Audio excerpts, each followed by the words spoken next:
probably one of the most difficult interviews that I have done. One of the hardest to get was Subcomandante Marcos. That was an ordeal. But one of the difficult ones to get, to do, was with Pinochet. And I say that because he did very few interviews with international media during the 16 years that he was a dictator. And we were one of the last ones to do that.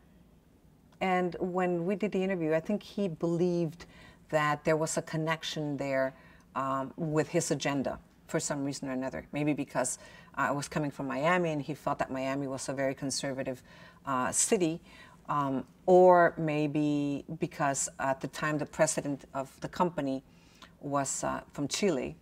But I think he expected a type of interview that was going to be very pro-Pinochet. So when I started asking him about the disappearances and the violations of human rights, he became very defensive. And there really were not very many good answers from Pinochet. So if I can ask as many good questions as I want, or strong questions, but if I don't get answers, then the interview is boring. Then I didn't get anything done. So I think it was very difficult because his answers were short and curt and facetious, and I didn't really get much out of Pinochet. He became very, very defensive. So the important thing with that interview is that I can say I interviewed Pinochet. So what does that do? It helps my resume, but does that really help people? Wow, I think there have been a lot of very important interviews, and I would say some of my interviews with President Obama, and I've had an opportunity to interview him several times, I think they've been of substance, because out of all of the politicians that I've interviewed, I feel that President Obama is one of the few that actually answers your question, even if he then goes off to his own,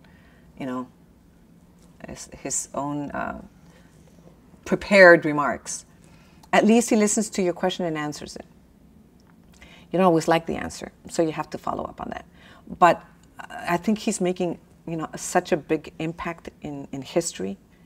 Like him or hate him, he's still making a big impact. And I think he is present at a transitional time in this country and in society and in the world. So there have been a lot of the interviews that I've done with him that I think are important and make an impact to our community.